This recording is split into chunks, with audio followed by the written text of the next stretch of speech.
طرح سے قیامت کی نشانیوں سے ایک نشانی ہے کہ حیا لوگوں کے دلوں میں سے چلی جائے گی، لوگ بے حیا ہو جائیں گے۔ ایک صحابی تھے جو گزر تھے مدینہ میں، اور ان کی نظر ایک عورت نے پڑی کہ وہ اپنے خیمے کے اندر غسل کری تھی، اور ہوا چلی تو اس کو خیمے کا پردہ اٹھ گیا اور انہوں نے اس کو دیکھ لیا، اور وہ صحابی اتنا روئے کہ اب اللہ کے نبی کے اوپر آیات نازل ہوں گی کہ میں منافق ہوں، اور وہ چلے گئے مدینہ چھوڑ کے۔ اللہ کے نبی نے عمر رضی اللہ عنہ کو اور علی بن ابی طالب کو بھیجا کہ جاؤ ڈھونڈ کے اس میرے صحابی کو، کافی عرصے سے نظر نہیں آ رہا۔ تو انہوں نے مدینہ میں ڈھونڈا، نہیں ملے، مدینہ کے باہر گئے تو لوگوں سے پوچھا جو بکریاں چراتے تھے کہ ہاں ایک نوجوان شخص ہے جو سارا دن اوپر پہاڑیوں میں ہوتا ہے، رو رہا ہوتا ہے، اور واپس آتا ہے، بس ہم کچھ اسے دودھ دیتے ہیں پھر وہ چلا جاتا ہے، اور سارا دن رو رہا ہوتا ہے وہ۔ تو ان کے پاس آئے، جب اسے گئے تو وہی صحابی تھے، اور پکڑا اٹھایا اور کہا کہ میں تو اللہ کے نبی کے، وہ روئے کہ مجھے نہ لے جاؤ، میرے پہ منافقت کی آیات نازل ہو جائیں گی کہ یہ شخص اس نے عورت کو دیکھ لیا، حالانکہ اللہ کے نبی کا دور ہے، میں صحابی ہوں۔ اور وہ اللہ کے نبی کے پاس گئے اور رو کے وہ اتنے ویک ہو چکے تھے کہ وہ موت کے قریب تھے، حتیٰ کہ وہ بستر مرگ پہ تھے۔ تو اللہ کے نبی پوچھا تم کیا محسوس کرتے ہو؟ انہوں نے کہا یا رسول اللہ مجھے اپنے گناہوں پہ ندامت بھی ہے، لیکن مجھے اللہ سے امید بھی ہے۔ تو اللہ کے نبی نے کہا کہ انشاءاللہ تمہیں اللہ تعالیٰ تمہاری امید کے مطابق تمہارا ساتھ معاملہ کریں گے۔ اب یہ صحابی سبحان اللہ ایک دفعہ نظر بد پڑی عورت پہ اور ساری زندگی روتے رہے۔ اور کتنی دفعہ ہوتا ہے ہم سے گناہ ہوتے ہیں آنکھوں کے، ہم سے کتنے گناہ ہو جاتے ہیں اور ہمیں ہمارے پیسے تو جیسے مکھی بیٹھی اور ہم نے اڑا دی۔ صحابہ کہتے ہیں کہ جن گناہوں کو ہم اپنے پر پہاڑ کے برابر سمجھتے تھے وہ تم لوگ ایسے سمجھتے ہو جیسے مکھی بیٹھی ہے اور تم نے اڑا دی، اتنی سی تمہیں بودر ہوتی ہے۔ اور ہم ان کو لگتا تھا کہ ہمارے پر پہاڑ ہے کہ وہ کبھی گر جائے گا۔ سبحان اللہ۔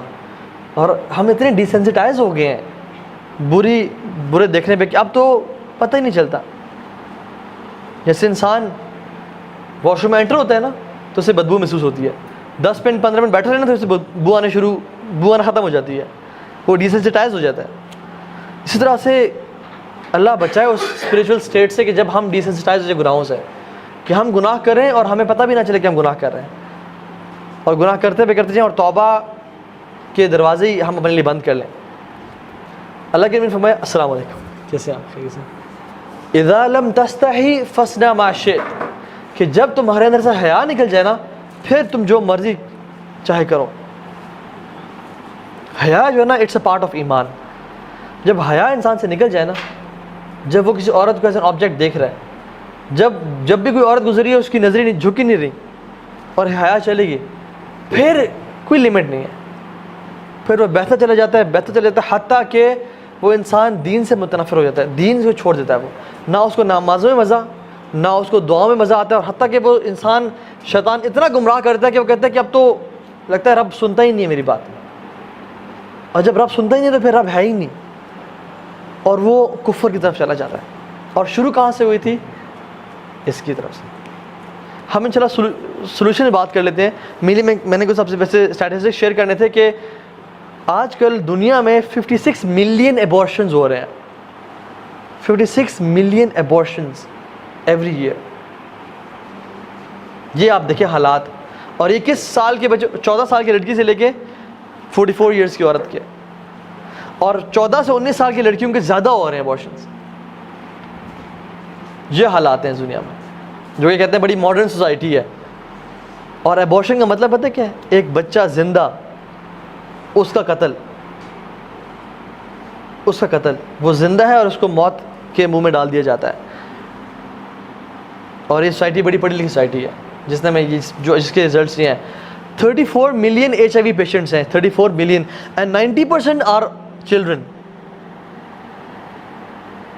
90% وہ جو کہ HIV کے تھرو پیدا ہوئے، جن کے پیرنٹس کو HIV تھا۔ اور HIV کیسے ہوتا ہے؟ ہیونگ ملٹیپل سیکشل ریلیشنز، یا ایسی جگہ پہ سیکشل انٹرکورس کرنا جہاں پہ اسلام نے بالکل اس کو حرام قرار دیا ہے۔ تو یہ چیز ہے، 90% بچے سفر کریں HIV سے، کیونکہ جہاں وہ پیدا ہوئے، جن کے تھرو وہ پیدا ہوئے، وہ حرام ریلیشنز میں تھے، اور وہ سفر کرے اور ان کی موت آ رہی۔ 34 मिलियन HIV पेशेंट्स. खैर से बहुत सारे हैं, हमारे पास टाइम कम है. नाउ हम जल्दी से बात करते हैं इसके सोल्यूशन पे. सबसे पहला सोल्यूशन वो ये है कि अपनी नज़रें नीचे कर लें.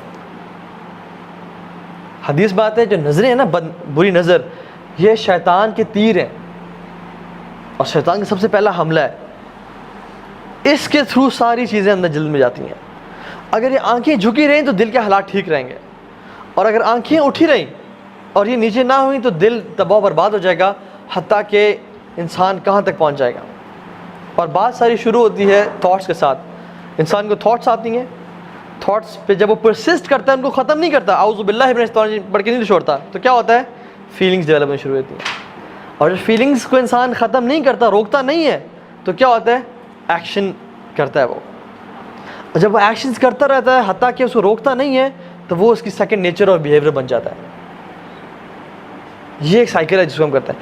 अगर हम थॉट्स से ही रुक जाएं, जो शैतान ने वसवसा दिया कि उस शख्स को, उस औरत को देखो, ये वो जो औरत है कितनी, वो आई थिंक तुम्हारे बारे में इंटरेस्टेड है और she is an easy prey for you, या तुम उसके बारे में ऐसा करो, उसको टेक्स्ट करो. यहीं से अगर इंसान नहीं रुकेगा तो क्या हो जाएगा, हत्ता कि वो एक ऐसी बुरी आदत में डल जाएगा कि जहाँ पे उसके निकलना बहुत मुश्किल हो जाएगा, वो फंस जाएगा. तो सबसे पहले शुरू कहाँ से होती है, आंखों से, नजर नीचे. अल्लाह के नबी ने फरमाया कि जो शख्स अपनी निगाहें नीचे कर लेता है अल्लाह के तकवे से, तो अल्लाह ताला उसका उस टाइम एक हूर से निकाह करते हैं. जन्नत की हूर से अल्लाह ताला उसी टाइम उसका निकाह करते हैं. And this is authentic narration. उसी टाइम अल्लाह ताला उसका एक हूर से, और हूर सुभान अल्लाह, no comparison at all with the women of this world. Imagine जब भी आपको नेक्स्ट टाइम दिल चले किसी को देखने का, आप इस मोटिवेशन के साथ नजर नीचे कर लें कि इंशाल्लाह मेरा रब मेरा किसी औरत से निकाह करेगा, जन्नत की औरत से. और वो निकाह थोड़े दिन करेगा जिसमें वो आप पे हुक्म चला रही है कि खाना लाओ, बर्तन धो, खाना खुद गर्म करो, नहीं, बल्कि वो तो ताबेदार और तात करने वाली होगी. ठीक है, तो सबसे पहले नजर नीचे. दूसरी चीज़, अगर इंसान को शहवात, डिज़ायर्स तंग कर रही हैं तो वो रोज़े रखें, क्योंकि रोज़ा बहुत बड़ी चीज़ है जो कि इंसान की शहवत को रोकता है. ठीक है. तीसरी चीज़, शादी, उसका एक बहुत बड़ा इलाज है. अगर इंसान को शहवत तंग कर रही है तो यू शुड गेट मैरिड, और अपनी ख्वाहिशात को उसके सही जगह पे इस्तेमाल करें. ठीक है. चौथी चीज़, अच्छी कंपनी होना और बुरी कंपनी से बचना.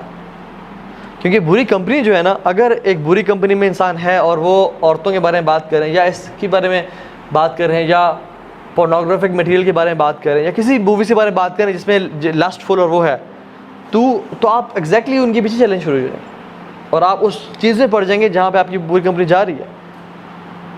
तो इस चीज़ से, बुरी कंपनी से बचें.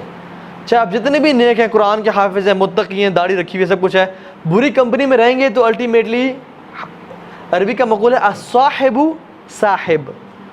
जो आपका साहिब है ना, जो आपका कंपेनियन है, वो साहिब है. He is a puller, he is a puller, जो आपको खींचता है, खींचता है, खींचता है, हत्ता कि आपको वहीं पे ले आता है जहाँ पे वो खड़ा हुआ है, और उसका बहुत इन्फ्लुएंस होता है.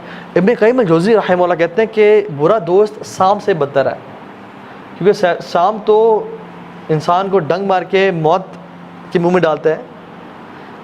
बुरा दोस्त जो है ना, वो अगर आप उसके साथ रहें, वो आपको गुनाहों में इन्वॉल्व करके आपको मौत के मुंह में नहीं, कब्र में नहीं, बल्कि जहन्नम में डाल देता है.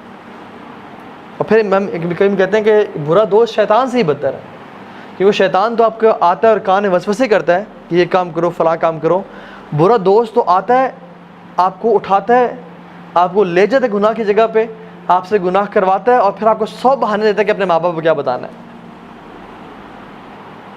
तो आपको जो है ना, अल्लाह ताला से दूर कर रहा है. शैतान तो आपको सिर्फ वसवसे दे रहा है, लेकिन बुरा दोस्त आपको उठा के ले जाता है, आपको फाइनेंस भी करता है, आपको गाड़ी पे उठा के ले गया, गुनाह करवाया, फिर वापस आके छोड़ दिया उसने, और फिर मशवरे दे के क्या करना है. तो ये चीज़ है, बुरी कंपनी से बचें हर हालत में.